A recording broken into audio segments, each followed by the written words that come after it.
¿Se oye bien? Mi agradecimiento por la invitación, por la presentación que ha hecho Pablo y sobre todo por vuestra asistencia, ¿no? Y participación. Hablar tarde, se coge la palabra porque esto va de 2 días, tenía que hacerlo otra vez, en 2 días. Hacerlo tarde y después hacerlo el último te quita argumento, te quita tiempo, te quita atención y te quita trabajo, seguramente, no sé si me cuido. Pero, bueno, realmente voy a tratar de verdad, de hacer una síntesis y no me puedo resistir también a hablar desde la parte educativa. Yo soy profesor, fundamentalmente, y tengo 30 años de docencia, un paréntesis de 4 años, 3 años y pico de la administración, ¿no? Por lo tanto, pues soy más docente que administración, pero evidentemente he tenido la responsabilidad y quiero dar alguna luz sobre algunas pinceladas, sobre algunas cuestiones que incluso se han planteado en la mesa anterior, que me parecían muy interesantes y que yo asumo. Incluso entrar con el último debate que se ha producido aquí, ¿no? Y como dice una frase atribuida a Anthony de Melo, que viene a decir que el camino más corto entre el hombre y la verdad es un cuento, para intentar aclarar esa problemática que ha surgido al final, yo voy a iniciar con un breve cuento, ¿no? Que es el que yo llamo del celíaco y el cocinero. Y es una persona celíaca que tiene un gran amigo cocinero y que un día se lo encuentra por la calle y le dice: oye, vente a cenar esta noche porque he invitado a nuestros amigos de la juventud, vamos a preparar una cena extraordinaria y nos vamos a ver. Y justo cuando prepara la cena, pues resulta que se acuerda que su amigo al que ha invitado parece que tenía un problema. Lo llama por teléfono y le dice: oye, ¿qué pasa? ¿Tú es verdad que tenías un problema? Pues sí, es verdad, yo soy celíaco y hay cosas que no puedo comer. Y entonces le responde su amigo: pues mira, lo siento mucho, pero la verdad es que he acabado la cena, tengo poca ayuda, así que otra vez te invitaré, en esta ocasión no podrás venir a cenar con nosotros. Y se va finalmente a un restaurante de comida especial con otros que también tienen que. Al cabo del tiempo se vuelve a encontrar este amigo cocinero otra vez a su antiguo compañero y entonces le dice: oye, vente a cenar esta noche con nosotros porque resulta que nos vamos a ver después de tantos años y bueno, vamos a reunirnos nuevamente. Y le pasa exactamente igual que la primera vez. Resulta que cuando llega la hora de cenar, llama y le dice: oye, ¿tú tienes todavía aquel problema que tenías con la comida? Pues sí, lo tengo. Dice: bueno, pues no te preocupes, porque resulta que ha venido alguien a ayudarme y entonces vas a venir a cenar con nosotros, pero te vamos a hacer una comida especial para ti. Y efectivamente se integra en la cena, aunque con su comida especial.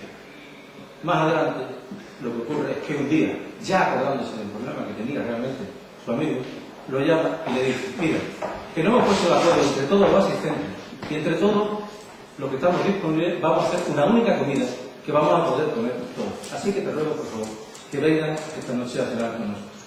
Esa es la exclusión. Esa es la separación o la escolarización en centros específicos. Esa es la integración y esa es la inclusión. Sencillamente, es decir, tenemos que ir evidentemente hacia la inclusión, pero como bien decía aquí algunos de los ponentes anteriores, algunos de los intervinientes anteriores, ojo con crear también falsas expectativas. ¿Y por qué tenemos que caminar más allá de la integración? Yo diría que en primer lugar porque es que no hemos terminado de conseguir la integración. Es decir, simplemente el concepto de integración, como bien ha quedado evidenciado anteriormente, no lo hemos terminado. Por lo tanto, tenemos que avanzar, entre otras cosas, para asegurarnos como mínimo que tengamos esa integración. Pero yo plantearía algunos de los límites con los que nos hemos encontrado en la integración y que se han nombrado aquí a lo largo de la jornada. La dificultad en los criterios a la hora de identificar qué alumnos son de integración y cuáles no son de integración. ¿Qué alumnos deben ser escolarizados en un centro ordinario y qué alumnos no deben ser escolarizados en el centro ordinario? Hay dificultades reales, graves. Por lo tanto, hay que avanzar sobre ese concepto de integración hacia la inclusión.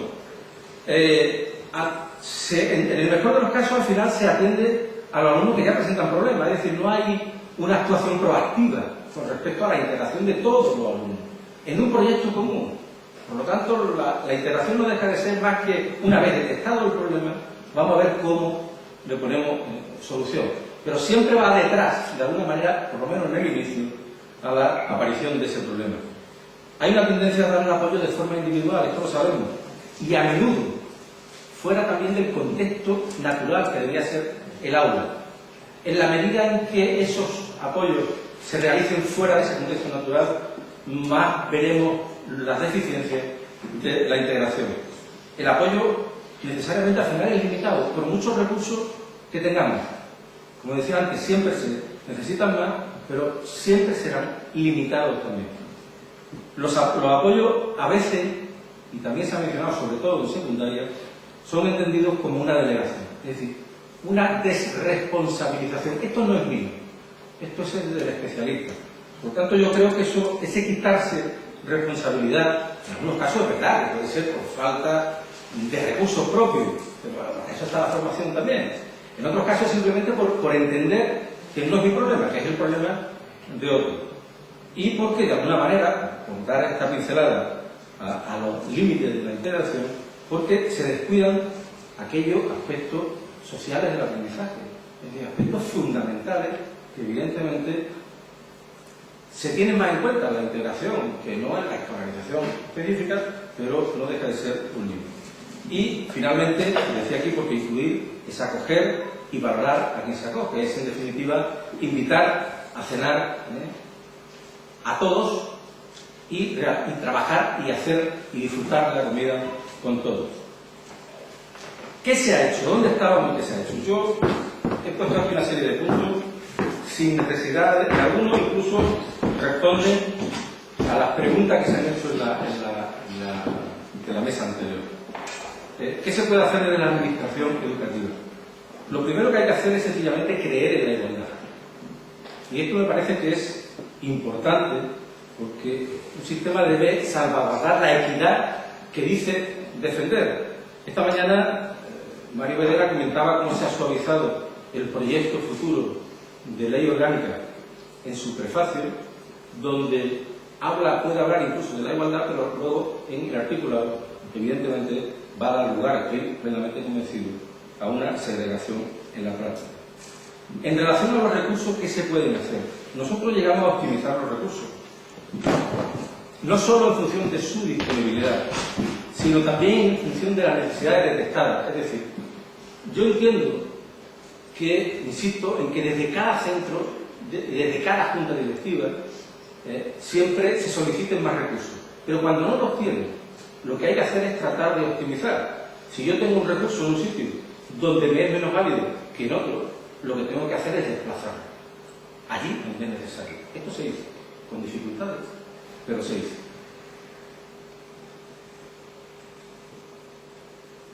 Se mantienen y se potencian tanto el recurso materiales como humanos, convenios con organizaciones fundamentales de apoyo a la integración. No voy a hablar de los convenios que se mantienen, por ejemplo, con organizaciones como la ONCE y con FIAP. Se gestionan necesidades de material técnico para los alumnos con necesidades educativas especiales, entre las que cabe destacar la adquisición de material de frecuencia modulada para alumnos con hipoacusia. Eso se hizo en la etapa anterior. Se eliminan barreras arquitectónicas de los centros, en algunos casos con una actuación muy ambiciosa. En relación a las puestas prácticas de acciones educativas, se potencia la educación compensatoria fuera del sistema a través de proyectos subvencionados con entidades sin ánimo de lucro, de contrastada eficacia y compromiso. ¿Qué hicimos en esa época? Es decir, dar a aquellos que entendíamos que eran interesantes y que después de una valoración de los servicios competentes nos decían que efectivamente tenían resultados y por tanto mantenemos y consolidamos esas subvenciones.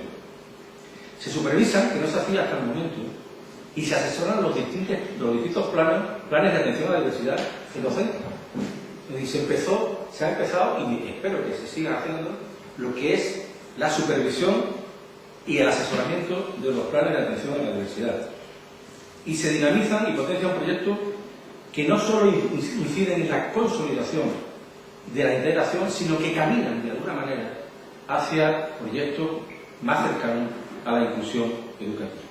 Y destacaría, entre cuestiones prácticas que se hicieron en esta legislatura pasada, desde la administración, de la que era responsable, y de los que yo me siento orgulloso de alguna manera, siendo consciente de que evidentemente hay errores, que conozco, pero que no lo voy a poner aquí ahora, pero me parece que son de asumibles también. Me parece que estos eran puntos muy interesantes. Por primera vez se dotan a los centros concertados de especialistas para atender a alumnos con necesidades educativas especiales. Para el año 2008 prácticamente los centros concertados de Ceuta no había especialistas, con lo cual el alumnado que necesitaba el apoyo de sus especialistas necesariamente tenía que ir a los centros. Con lo cual no deja de ser una manera, esta mañana se comentaba aquí también, de seleccionar al alumnado. Por primera vez se incita a los centros concertados a que soliciten ese apoyo, que entren a formar parte de los conciertos, y todos los centros concertados tienen especialistas. Ello ha permitido, o permitió en su momento, que alrededor de 40 alumnos no saliesen del centro que estaban escolarizados o les correspondían de manera ordinaria. Por primera vez, en la legislatura anterior, se dota a los institutos de educación secundaria de un elevado tamaño del segundo orientador. Es decir, nunca había habido dos orientadores en un centro de gran tamaño. Prácticamente estaban en todos, ya, bueno, salvo uno, salvo el pequeño, el más pequeño, pero el resto todos tenían, aún no estando en plantilla, un segundo orientador. Por primera vez, todos los centros públicos de la ciudad dispusieron de al menos un especialista en pedagogía terapéutica y de un especialista en audición y lenguaje. Estos últimos, bien es verdad que compartidos en los centros de educación secundaria, pero nunca lo habían tenido tampoco a ese nivel. Y por primera vez, y esto sí que quisiera destacarlo, se consigue equilibrar el número de alumnos escolarizados en el centro específico. En 2008, en todos los años anteriores, entraban en el colegio de educación especial más alumnos de los que salían. Algo ahí no estaba funcionando correctamente. Y ha quedado explicitado de alguna manera en dos cuestiones de la mesa anterior. Es muy difícil que una vez que entre salgan alumnos del centro, y dos, hay al menos dos perfiles, se han mencionado, de alumnos que no deberían estar. Yo diría que más perfiles, o más casos, por así decirlo. Pero al menos dos perfiles y varios casos que no deberían estar escolarizados. Bueno, trabajar con esto, contra esto, significa un problema enorme de conseguir. La realidad es que, intentando hacer lo que se demandaba aquí anteriormente, es decir, llevar a centros ordinarios una especie de aula específica, bien para alumnado con problemas motóricos y otros problemas auditivos, incluso en algún caso de parálisis cerebral también, que hemos desescolarizado.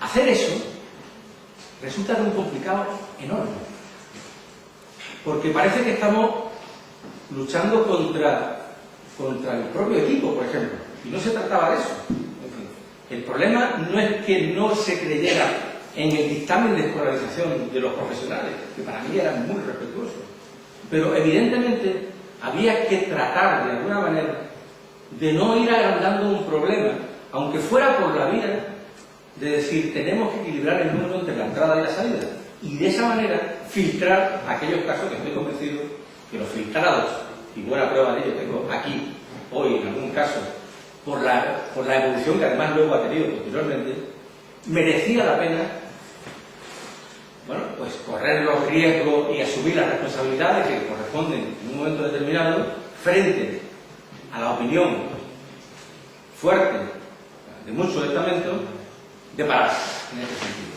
La realidad es que en 2008-2009 había 117 alumnos escolarizados en San Antonio, y en el curso 2011-2012, que fue el último que tenía responsabilidad, había 117 alumnos escolarizados. Es decir, había el mismo número de alumnos.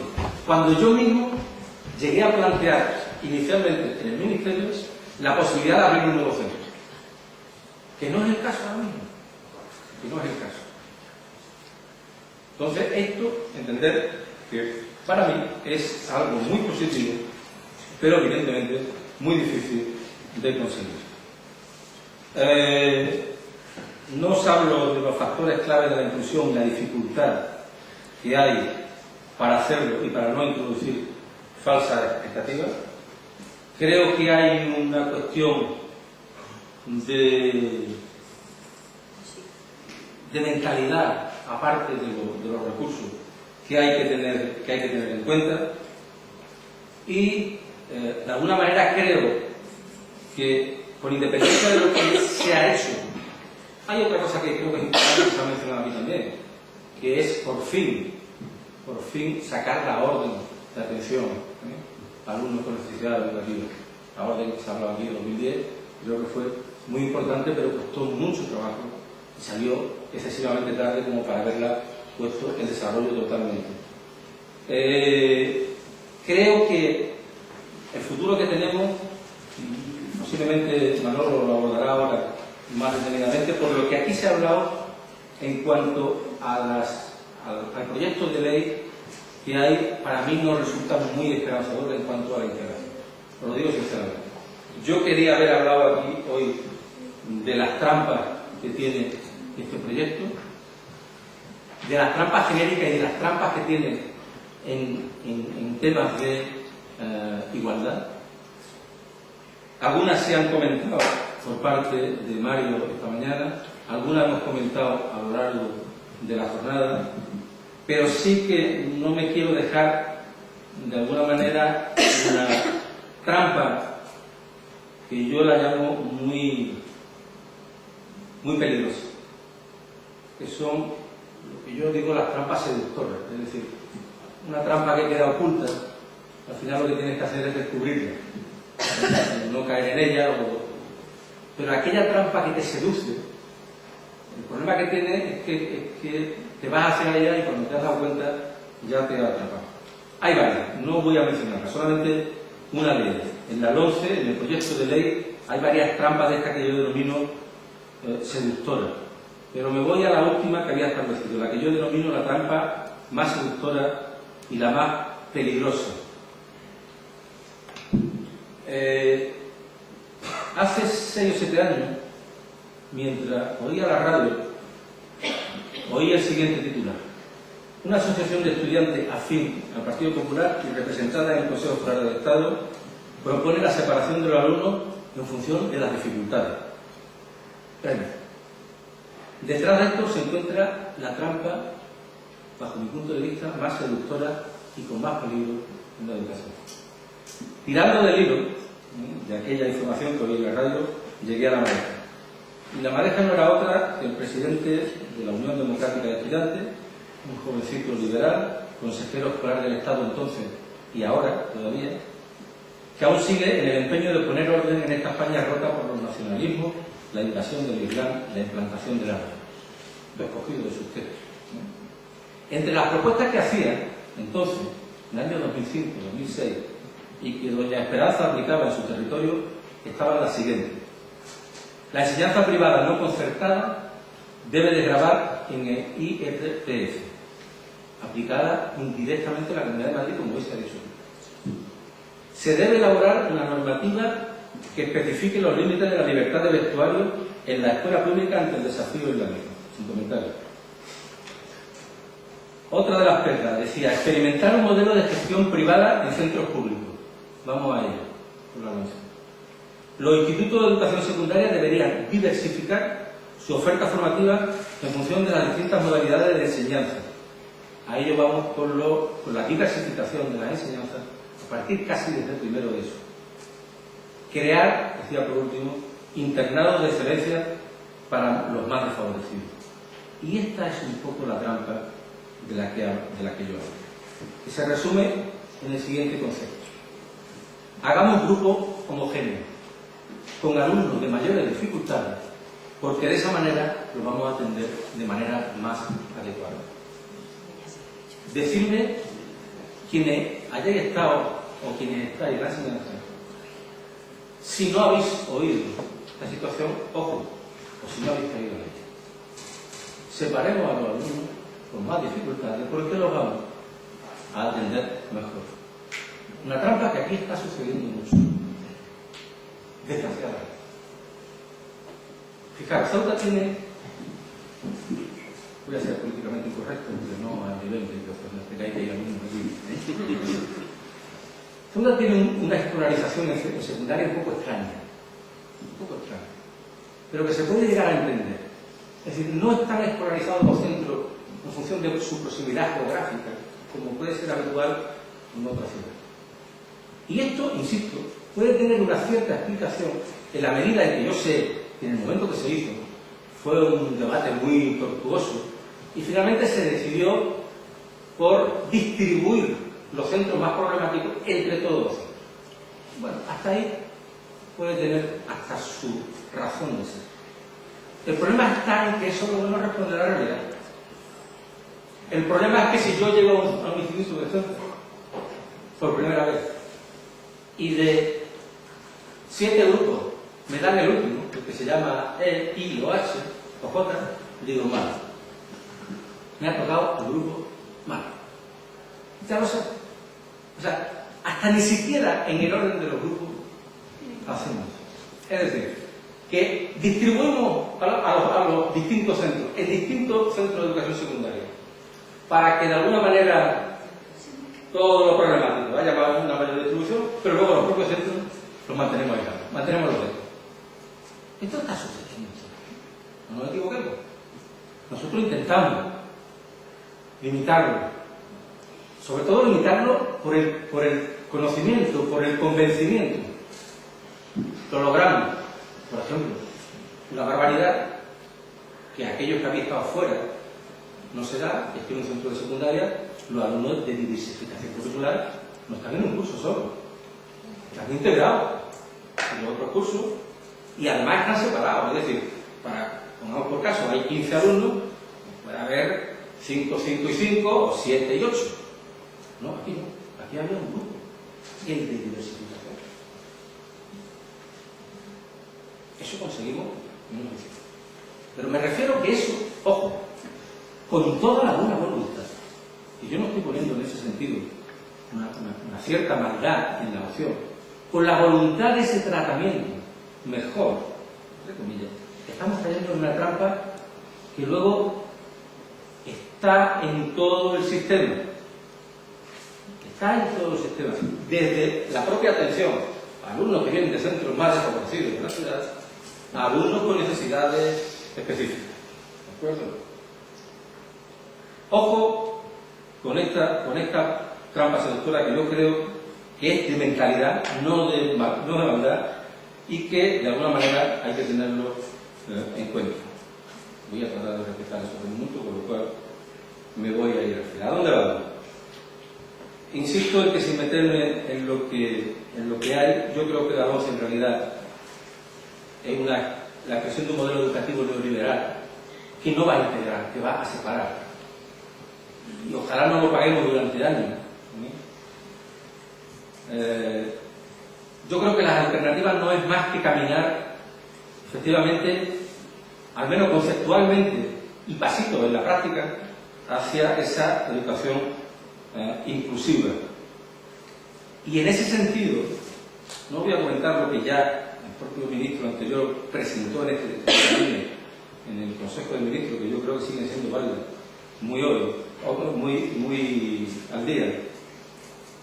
Solamente creo que pensando en esa mentalidad del profesorado, hay dos documentos, y los que estáis más cercanos a estas situaciones, no sé si estaréis de acuerdo conmigo, que deberían entregarse al profesor nada más llegar a primero de curso del centro, que es la Declaración de Salamanca como referencia fundamental de la educación inclusiva y el Índice for Inclusion como, de alguna manera, una metodología todavía hoy válida para dar paso en relación a la educación inclusiva. Es curioso porque la Declaración de Salamanca, que dio lugar luego a una conferencia mundial 10 años después, se hizo en el 94, en el 2004, Echeita y Miguel Ángel Verdugo hicieron un estudio a ver cómo en España, como antes decía también, cómo había surgido esa experiencia en relación a la educación inclusiva. Y entre sus conclusiones finales quiero destacar algunas porque me parece que ligan de alguna manera con lo que yo hablaba desde ahí y he repetido aquí del cambio de mentalidad del profesor. Por lo menos lo que nosotros nos atañe. Evidentemente, la administración tendrá que hacer también su deber. Y decía entre las conclusiones finales, en el texto fundacional de la UNESCO se dice, puesto que las guerras nacen en la mente de los hombres, es en la mente de los hombres donde deben erigirse los baluartes de la paz. Tal vez la barrera más importante para avanzar hacia una escuela para todos son las que se erigen en nuestras creencias más profundas y en torno a los valores que hemos ido construyendo respecto a la diferencia humana. ¿Cómo se interpretan las diferencias individuales? ¿Qué tipo de reconocimiento y valor se otorgan a las mismas? ¿Quiénes somos nosotros y quiénes son los otros en este juego continuo de exclusión e inclusión? ¿Llegaremos a vencer nuestros prejuicios hacia determinados alumnos o alumnas? ¿Seremos capaces de llegar a reconocer que todos y todas pueden aportarnos algo? ¿Será posible que no veamos a determinados alumnos y alumnas como problemas y que no caben en el sistema educativo porque son difíciles de enseñar?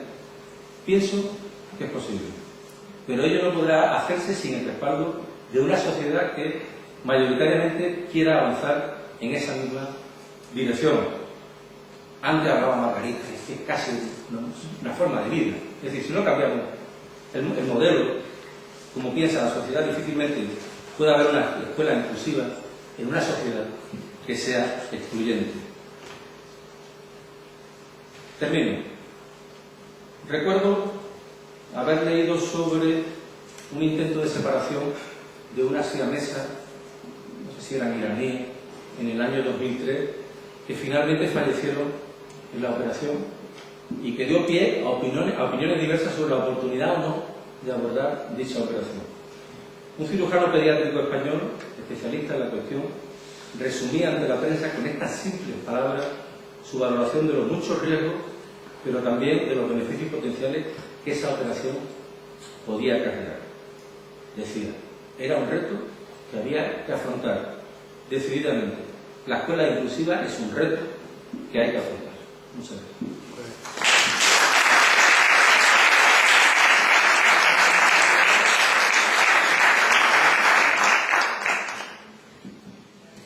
Bien, buenas tardes. Mi intervención va en un sentido de gestión política y menos técnico, porque no soy un especialista en educación inclusiva. Entonces mi planteamiento es desde la experiencia en la gestión y haciendo un análisis de todas las aportaciones que se han ido realizando a lo largo de la jornada, tanto desde el punto de vista político como desde el punto de vista de los profesionales, como desde el punto de vista de los ponentes que hemos tenido a lo largo de esta jornada. Una cosa quiero dejar muy clara desde el principio. Voy a decir muchas cosas, pero me interesa que se queden con dos fundamentalmente. Las voy a decir al principio de mi intervención y las quiero decir al final. Una primera es que el Partido Socialista ha iniciado una ofensiva contra la ley Wert. Y hemos iniciado una ofensiva contra la ley Wert porque pensamos de que precisamente hoy que estamos hablando aquí de igualdad, hoy que estamos hablando aquí de atención a los alumnos con necesidades educativas especiales, casi no se menciona en el texto la palabra inclusión, casi no se habla de igualdad de oportunidades. Entonces, es un primer mensaje que quiero destacar y que al final de mi intervención volveré a hacer especialmente aquí. Y una segunda idea. Estamos aquí, en esta jornada, fundamentalmente para, a través de todas las aportaciones que se están llevando a cabo, poder elaborar un documento, un borrador, que sirva como referencia para abrir un debate mucho más profundo dentro de un grupo de trabajo y presentar o elevar como proposición no de ley ante el Congreso para que en la nueva ley orgánica de educación se contemple la inclusión. Por lo menos tratarlo, por lo menos plantearlo, por lo menos elevarlo al Congreso. Que no quede por parte del Partido Socialista. Creemos en la igualdad, y lo vamos a hacer hasta donde nos deje. Bien, en ese mismo planteamiento me quiero basar fundamentalmente en la orden EDU, que ya se ha tratado aquí pormenorizadamente, 849-2010 del 18 de marzo, donde no me cabe duda que desde que esa ley entró en vigor, la administración educativa, del momento en la que nuestro compañero Aquilino estaba al frente, se puso a actuar para desarrollarlo. No me cabe la menor duda. No me cabe la menor duda también de que ha habido escaso tiempo para darle un desarrollo a la misma. Y no me cabe también la menor duda de que no se ha contado con todos los recursos que igual se hubieran deseado. No obstante, hay que decir de que la administración tiene que ver mucho en todo esto de la inclusión. Ahora bien, nosotros hemos organizado esta jornada y se ha invitado a la administración, se ha invitado al Ministerio de Educación, en concreto a la Asesoría Técnica de Atención a la Diversidad, pero no han podido venir, no ha podido venir nadie. Hemos invitado al Centro de Profesores y Recursos de Ceuta, pero no ha podido venir nadie. En lo que se refiere a la ciudad autónoma, hemos invitado a la Consejería de Educación, pero no ha podido venir nadie. Así que nuestro agradecimiento más profundo a todas las personas e instituciones a las que se le ha invitado y han podido venir, y están hoy aquí.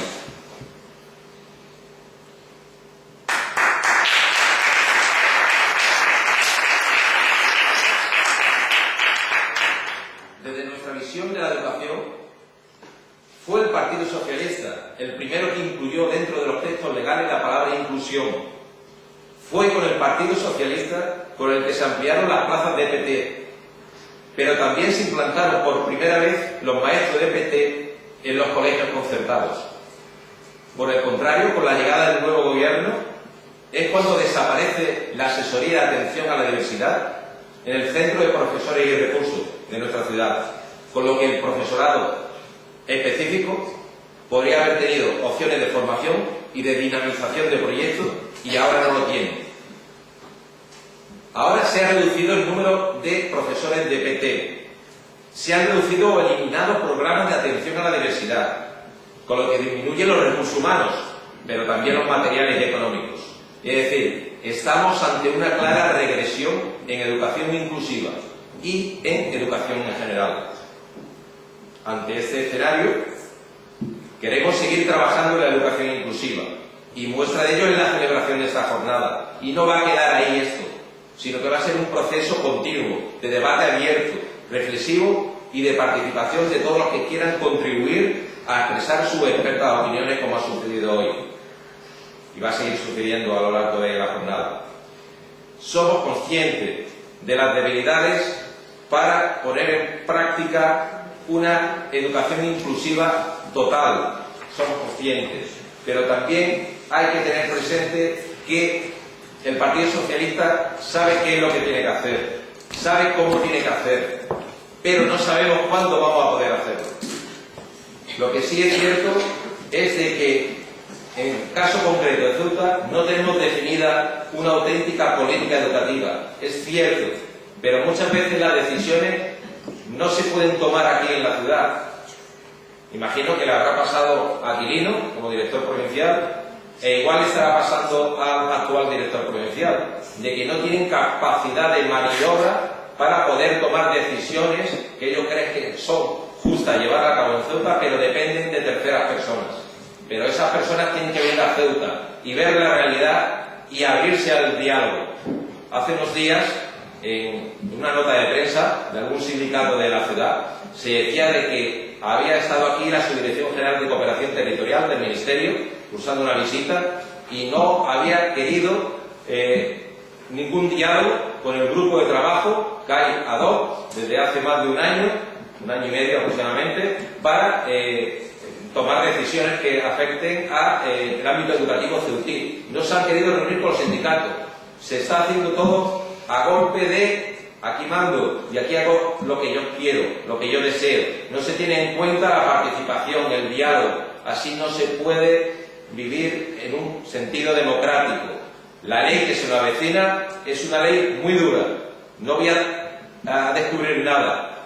Todos los que estamos aquí tenemos connotaciones del sentido que tiene la ley, en un sentido puramente neoliberal, en un sentido puramente mercantilista, donde va a primar más las ayudas, la capitalización de los colegios concertados y los privados que las ayudas a la educación pública. No cabe duda que desde que ha empezado esa legislatura son 5.200 millones menos de euros que se invierten en educación y que eso también afecta a la educación inclusiva. Es cierto de que hay mucho por hacer por la educación inclusiva, pero con esta ley poco vamos a poder hacer. Tan solo nos queda el derecho al pataleo, pero ese derecho al pataleo lo vamos a llevar hasta las últimas consecuencias y vamos a estar con la ciudadanía. Y somos un partido abierto a la ciudadanía y podemos haber hecho las cosas mejor o peor, no cabe duda. Todo el mundo tiene sus puntos fuertes y sus puntos débiles, pero aquí vamos a luchar al máximo por conseguir que la inclusión se tenga en cuenta en la nueva ley. Y para finalizar, voy a volver a reincidir sobre las dos ideas fundamentales. Ofensiva contra la ley BERT, porque creemos en la igualdad, porque creemos en una educación más igualitaria, porque creemos en la equidad, y a partir del conjunto de aportaciones, de ideas, de reflexiones que salgan de esta jornada y del documento que presente el grupo de trabajo, esto lo vamos a llevar al Congreso de los Diputados y se va a elevar allí para que se oiga a Ceuta y a Melilla. Que no se escucha a Ceuta y Melilla, no he escuchado todavía al ministro Wert hablar de Ceuta y Melilla en el Parlamento. Y, lógicamente, el Partido Socialista va a hacer escuchar a Ceuta y Melilla. Ayer estuvo Rafael Simancas, hoy ha estado Mario Herrera. Ya se lleva una idea de lo que es la realidad educativa de Ceuta, de lo que es la realidad de la educación inclusiva en Ceuta. Y nos va a apoyar a Ceuta y Melilla. Y Ceuta todavía está peor que Melilla, y ellos lo saben. Entonces han venido a arroparnos, a querernos y a decirnos de que nos muestran su ayuda para que la educación en Ceuta se haga de otra manera. Y por esa educación apostamos el Partido Socialista. Y principalmente necesitamos el apoyo de la ciudadanía. Y contamos con vosotros, que sois importantes, sois expertos, sois profesionales, gente que lleva muchos años dedicados al mundo educativo, que conoce cuál es la realidad, que estáis planteando alternativas. Yo la verdad me he quedado con algunas cuantas frases que sí quiero subrayar antes de terminar. Brevedad, por favor. Sí, acabo. Se han perdido muchas oportunidades con la administración. Acaban de decirlo anteriormente en esta mesa. Una de las cosas que está fallando en la integración es el papel de la administración en cuanto a la dotación de medios. La falta de capacidad de decisión de la administración educativa en Ceuta.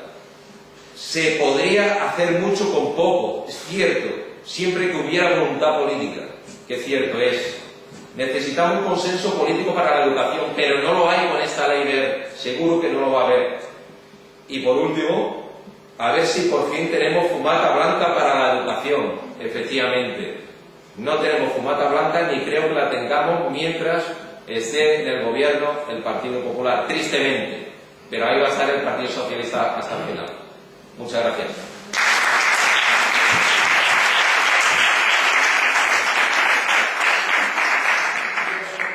Bueno, pues abrimos un turno de palabras y que pido brevedad porque son muchos los ponentes que tienen que seguir hablando y poco el tiempo que disponemos para el local. José quiere hacer una intervención, ¿alguien más? Vale, veo dos más, pues cuando quiera. No, yo si quieres me puedo quedar para el final, porque yo solamente quería aprovechar de forma pública, sé que Aquilino cuando termine se va a tener que marchar, decirte, Aquilino, con sinceridad, intentando ir a la objetividad, pero obviamente no lo voy a conseguir, pero pocas personas tan honestas y generosas he conocido en mi vida. Y lo digo con sinceridad, honesta con el trabajo y generosa porque después de una carrera profesional, 30 años de docencia, haber tenido 3, 4 años la oportunidad de intentar contribuir a mejorar las cosas, es cierto que en un contexto muy difícil, pero que después de eso a ti te llamen y tú cojas tu coche, te pagues tu billete de barco y venga para estar hoy aquí compartiendo, después de acabar de salir del gobierno al que se nos señala como los responsables de la situación que tenemos, y bueno, es también una cuestión, parece que lógica, ¿no?, que nos digan ustedes estuvieron antes y estos problemas que hay ahora y que denuncian, pues podrían haberlo solucionado. Bueno, eso es un debate muy amplio y tiene muchos matices y podríamos hacer una jornada solo sobre eso, ¿no? Pero que alguien que ha tenido esa oportunidad, esa responsabilidad y ha desempeñado esa labor, a los pocos meses vuelva a Ceuta y participe en una jornada para hablar de educación, eso permíteme que, bueno, me haya saltado un poco el protocolo para decírtelo, porque lo he estado sintiendo mientras intervenía, ¿no? Simplemente agradecértelo y para mí es un placer estar aquí.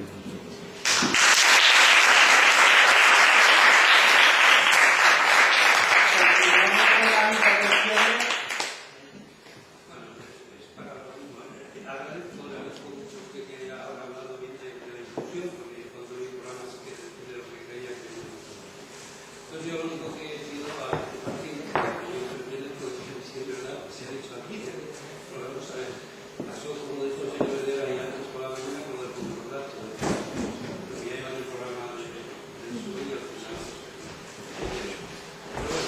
el problema que se va a plantear, yo cuando leía los datos anteriores, es decir, no explicar que estuviera aquí para criticar su vez, se estaba planteando un minuto en su programa, o sea, a lo mejor el señor Escalante lo entendió mal. Y no me gustó mucho, y entonces se parece un poquito más. Yo no creo que esté nadie de acuerdo conmigo, yo simplemente porque creo que es algo que hemos venido a aquí. Entonces me parece bien y espero que la enseñanza inclusiva y la inclusión, que se supone que es un derecho, así está reconocido por la UNESCO, por el programa PISA, que sea local, personas que los derechos que son la mayoría de los derechos. Una práctica que se construye, pero que vamos a ver, las fuerzas que lo llamamos cultura occidental están seguro de que es un derecho. Entonces, si es un derecho, eso hay que garantizarlo con fondos públicos, con financiación. Y estoy insistiendo en el problema de la financiación. Y lo que temo es que cuando a lo mejor se vuelva a volver al poder, de alguna manera, pues se vuelva a olvidar uno de que hay que gastar más dinero y que hay que hacer un pacto social serio, no solo político. Tiene que ser, como se apuntó por ahí, que he leído, y creen, por lo que he leído también, tiene que ser un pacto social serio en que tienen que entrar también los empresarios y las empresas, porque ellos se benefician directamente, no solo por la enseñanza concertada, en la que se ha generado un beneficio, sino porque la pública también, porque nosotros preparamos a los ciudadanos que van a trabajar ahí y ellos no gastan casi nada de eso.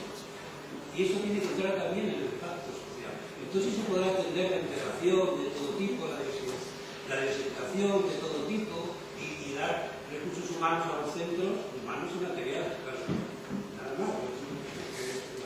Una incisión por lo que has comentado sobre el tema del concordato y demás, ¿no? A otro nivel, absolutamente. Pero algo que se ha dicho aquí que tiene que ver con lo económico y con la situación de Ceuta con respecto al ministerio y con respecto a sus propias circunstancias.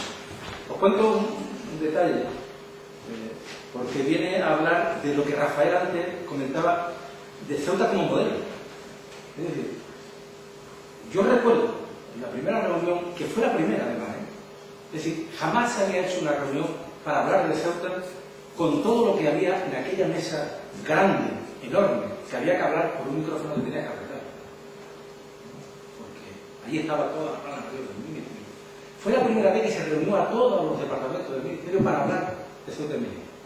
Y yo le dije a la secretaria de Estado, que era quien presidía aquello, si en una comunidad como Madrid se está haciendo lo que se está haciendo con una ley que ha parido el Partido Socialista del gobierno, que no se podrá hacer con otras leyes que son más a favor de otro espíritu, que bueno, vale, pero que desde luego nosotros no defendemos.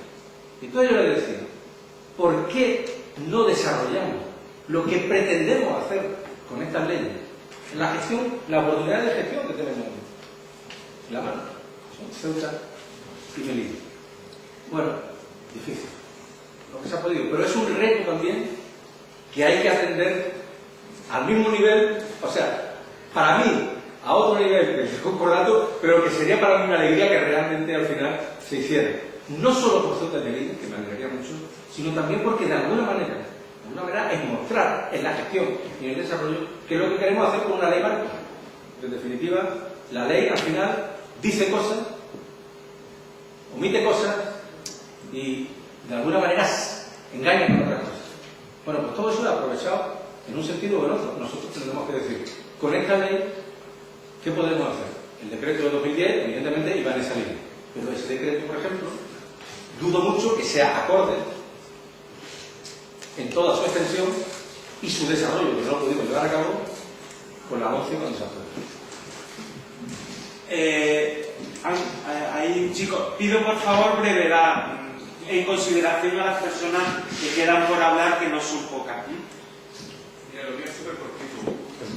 Yo le quiero escribir a la gente que está aquí, que sí que hay padres, hay estudiantes también, hay centros de docentes que protejan el sistema educativo que tienen. Yo hay un sistema educativo que hay chileno, que es el que quieren imponer acá, y de verdad es una basura. En primaria hay cerca de 40 alumnos por aula con un profesor. En secundaria hay cerca de 50 alumnos con un profesor. En la educación universitaria casi no llega ninguno. Ese sistema que quieren implementar, con lo que he escuchado, les pido a todos ustedes que traten de hacer lo posible para protegerlo, porque el sistema que ustedes tienen, aunque no lo crean, en mi país no tiene futuro. Muy bien.